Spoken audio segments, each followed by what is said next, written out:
Madame, mademoiselle, monsieur, bienvenue à Metro News. Voici les principaux titres qui seront développés aujourd'hui.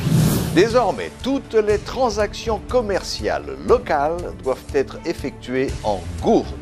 Cette décision a été renforcée par un arrêté présidentiel pris en Conseil des ministres en date du 28 février. Il n'y a pas de conflit entre le gouvernement haïtien et les Nations Unies. C'est ce qu'a annoncé le porte-parole de la présidence Lucien Jura, qui a fait remarquer que le chef de l'État s'est entretenu récemment avec le secrétaire général de l'ONU, Antonio Guterres. La représentante spéciale du secrétaire général des Nations Unies, Susan D. Page, a été rappelée à New York suite à sa déclaration relative au dossier Petro-Caribé. Metro News vous est apporté par Haytrack, l'esprit bâtisseur, et Inoto SA, concessionnaire des véhicules Toyota. L'huile mobile, c'est qualité et performance qui fait partie de toute activité qu'on entreprendre chaque jour dans la vie. Dans le développement de société, quel que soit le domaine ou évoluer, l'huile mobile toujours garantit bon fonctionnement moteur, tout appareil, à toute machine. L'IPAB jamais la guerre en route. Et il ses partenaires à 100%. L'huile mobile pour moteur, dirait plus longtemps. Chaque continent, chaque pays, chaque route est différente. Derrière chaque virage, une nouvelle aventure vous attend. Toutes les routes nécessitent une attention particulière. C'est pourquoi, achetez votre Toyota chez un distributeur officiel.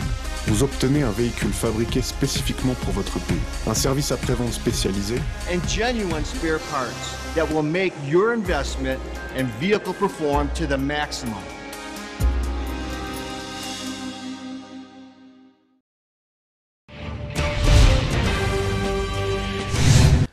Après plusieurs tentatives infructueuses, le gouvernement adopte une autre stratégie. Désormais, toutes les transactions commerciales locales doivent être réglées en gourde, et ce, à partir du 1er mars 2018. En ce sens, un arrêté présidentiel pris en Conseil des ministres en date du 28 février a été adopté. Le Premier ministre, Jack-Guy Lafontan, accompagné du ministre de l'Économie et des Finances, Jude-Alix Patrick Salomon, du gouverneur de la Banque de la République d'Haïti, Jean Baden-Dubois, et du ministre du Commerce et de l'Industrie, Pierre-Marie Dumény, a fait le point ce vendredi sur cette décision. Nous connaissons que, normalement, la loi pays, monnaie nationale, c'est good lié. Le gouvernement prend décision responsable pour que toute transaction financière qui est faite dans la République d'Haïti pour être faite en good. On ne parle non balle ou obligé à changer cob pour qu'il y ait un dollar américain pour aller non balle. On a besoin d'un spectacle dollar américain.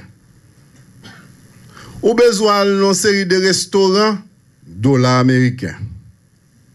Ti classe moyenne, l'el gain pour le payer loyer Kaili.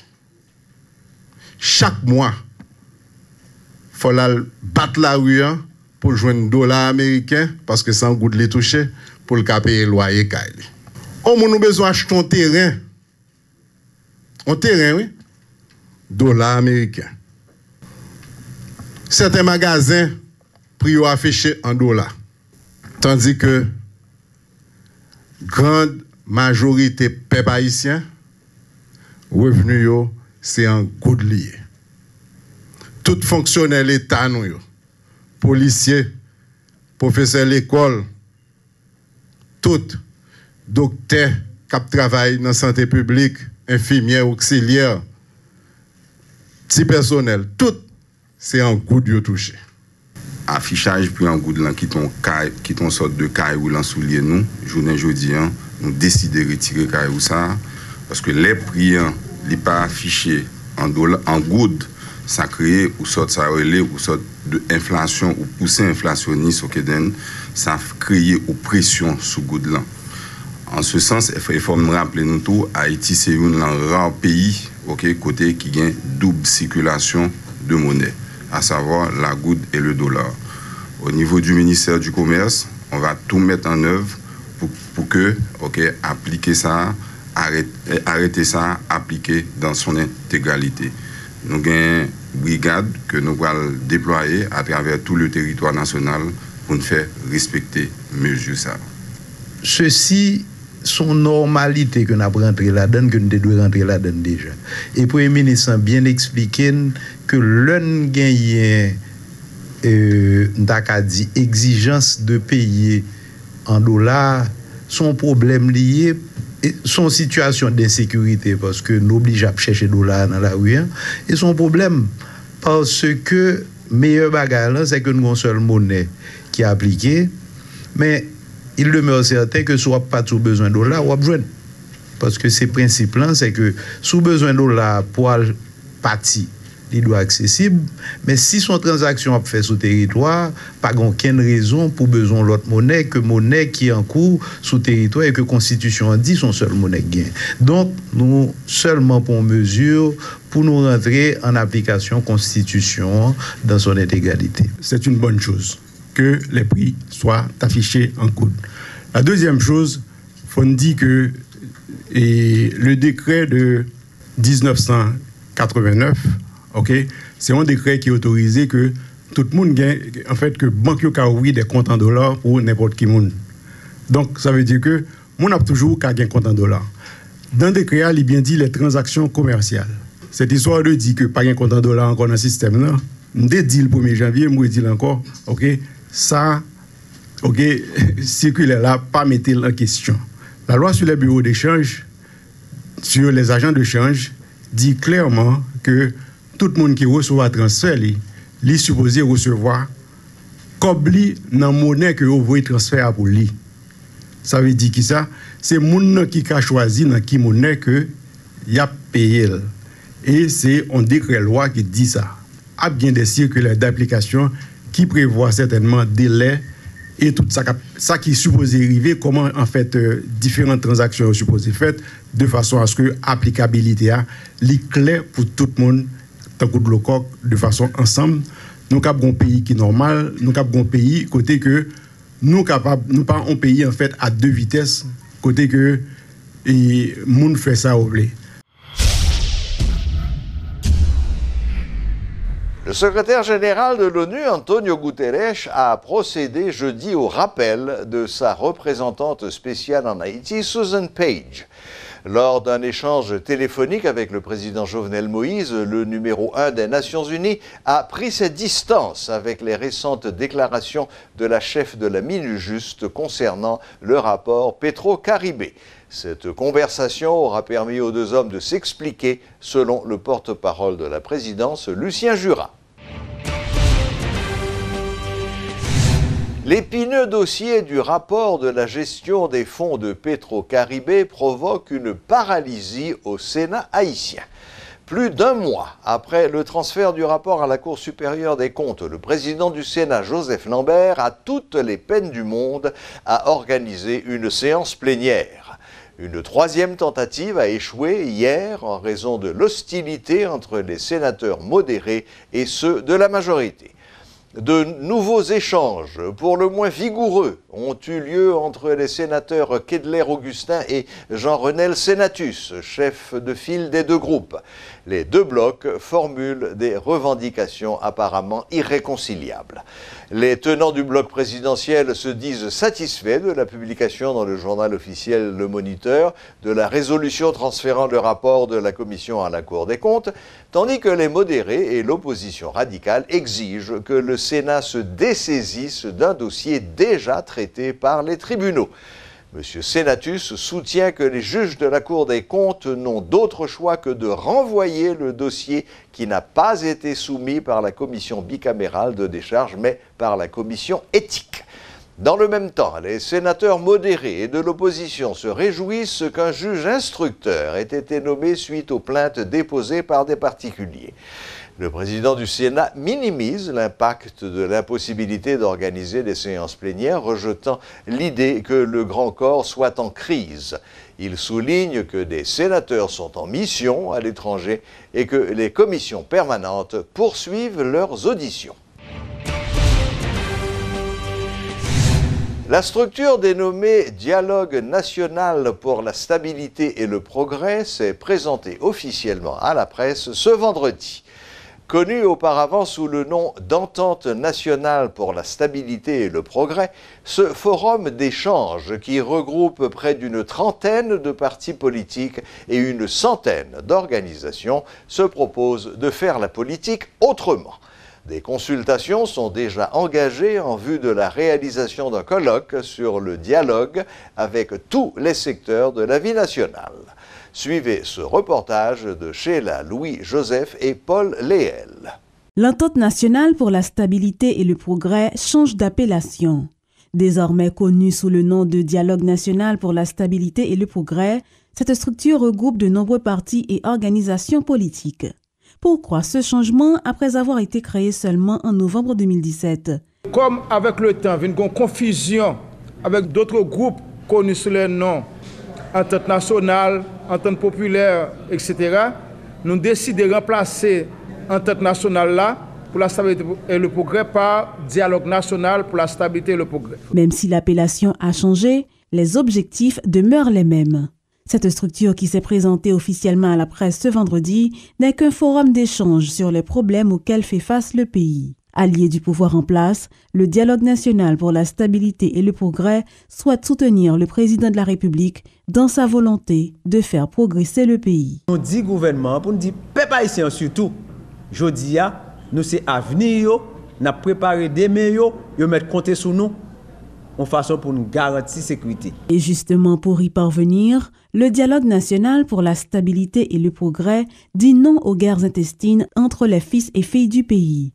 Le moment est donc venu d'inviter tous les secteurs de la vie nationale à dialoguer. Des consultations sont déjà engagées en ce sens, explique le président de ce forum d'échange, Jean-Tel Joseph. C'est dans ce sens ça, je dis, nous annoncer à la population que nous travaillons pour nous organiser sous peu un gros colloque national. Côté n'a invité tous les secteurs vitaux de la vie nationale pour nous venir chita, pour nous poser problème pays, pour nous poser problème stabilité pays, pour nous poser problème, pour nous avoir un plan pour pays pour les 50 ans à venir. Ce n'est pas pour la première fois qu'un appel au dialogue est lancé à tous les secteurs vitaux du pays. Sa matérialisation se fait encore attendre. La ministre du Tourisme, Jessie Menos, a salué la décision prise par les États membres de la CARICOM de faciliter la libre circulation de tous les Haïtiens détenteurs d'un visa américain, européen ou canadien dans l'espace CARICOM. Cette mesure ne peut que profiter au secteur touristique haïtien. Vous avez annoncé la nouvelle et elle est partout dans toutes les stations de radio, dans la presse parlée, écrite et télévisée. Et ça a été une bonne nouvelle pour nous, et je le dis. Et vraiment, nous sommes prêts en réalité. Mais être prêts aussi, parce qu'il y a un plus grand challenge qui nous attend. Parce qu'au niveau de la Caraïbe et au niveau aussi des pays de la CARICOM, Haïti est le seul pays qui parle français et créole. Et tous les autres pays, ce sont des pays anglophones. Alors les pays membres. Les pays membres. Les pays membres. Et là maintenant, nous avons beaucoup d'efforts à faire. Et puisque nous devrions parler aussi la langue et pouvoir accueillir ces gens-là, les 5 millions, allons dire, on va viser les 5 millions parce que ce sont les 5 millions d'habitants qui sont dans la zone. Et après ça, maintenant, viser les autres touristes qu'ils reçoivent, que ce soit des États-Unis ou de la France, du Canada et tout ça. Vous avez l'habitude sans doute de les rencontrer à travers les rues ou dans des institutions. En Haïti, leurs habits attirent la curiosité, particulièrement les femmes. Nous parlons des musulmans, adeptes de l'islam. À Port-au-Prince ou dans des villes de province, cette religion gagne du terrain depuis le tremblement de terre du 12 janvier 2010. Présent en Haïti depuis plus de 25 ans, l'islam n'est toujours pas reconnu légalement par l'État haïtien en tant que religion. Suivez ce reportage de Luxon Saint-Ville et de Guitry Choisy. 1h de l'après-midi, à la mosquée Masjid ad-Dawid située à Bois-Vernat, c'est l'heure du Djoumoua, la grande prière du vendredi. Jeunes, personnes âgées, haïtiens ou étrangers, dans ce lieu de culte, ils sont environ une cinquantaine à participer à ce rituel dirigé par un guide spirituel. Ces croyants utilisent le Coran comme livre saint et nomment le Seigneur Allah. Pour entrer dans la mosquée, il faut d'abord se purifier en se lavant les mains et le visage, puis enlever ses chaussures.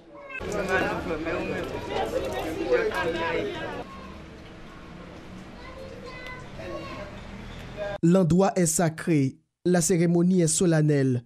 Les adeptes sont plongés dans un esprit de consécration. Quand on parle prier Dieu créateur, c'est un lieu sacré, et des fois prier, premier aspect de la prière, pas oublier, c'est ou paraître en soumission, ou paraître devant Dieu créateur comme un serviteur, ou paraître devant esclave, comme esclave. Donc, ou pas apparaître n'importe qui gens. L'imam Lukman Bilal est fondateur de cette mosquée. Il enseigne l'islam depuis 1987. D'où vient cette religion? Comment s'est-elle implantée en Haïti? Pour répondre à cette question, le fidèle remonte à la période coloniale. L'islam n'a sorti dans la création même. Depuis mon Dieu créé, il crée pour soumettre ou défendre. L'on parle de société haïtienne. Bon, c'est l'islam, même l'islam joue un gros rôle qu'il faut parler de société haïtienne. Selon des informations disponibles, l'islam est présent en Haïti depuis l'arrivée des esclaves. Un pasteur haïtien converti au Canada est responsable du retour de cette religion dans le pays en 1986. Les mosquées et les adhérents sont nombreux, mais l'imam Lukman affirme ne disposer d'aucun chiffre exact. Musulman levé là, quoi John, m'bab jam gadou, et on prend quel monde qui gadou comme musulman en Haïti. On les a levé, n'a saisi pour nous comme musulman en Haïti. Les fidèles de cette religion sont estimés à plus de 5000 et Haïti compterait environ une dizaine de mosquées sur l'ensemble de son territoire, lit-on dans un article paru en 2015 dans le journal Le National. Parmi ses adeptes, on ne compte pas uniquement des hommes. Depuis 6 ans, Félix Island a adopté l'islam.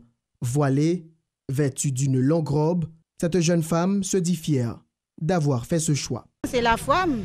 Chaque monde a un niveau foi par eux. On fait que l'autre fait doit avoir problème. Moi, ça va pas un problème parce que ça c'est foi pas qui fait malaise. Je me sens malaise, j'aime y aller. Pas d'exigence dans l'islam.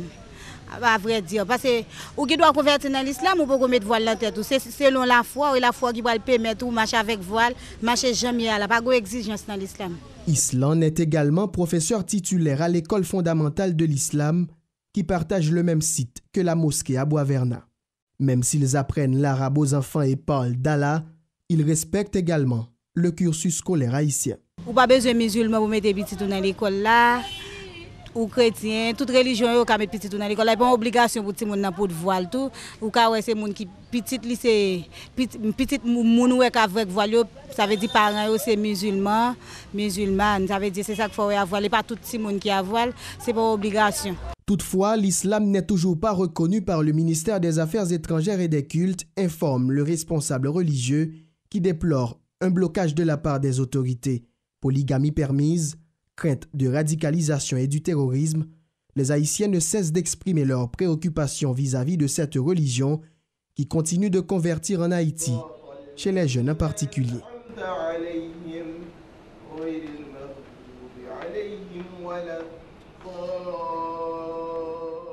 La boucle est bouclée. Merci de votre fidélité. Excellent week-end à toutes et à tous et à la prochaine, même heure, même chaîne.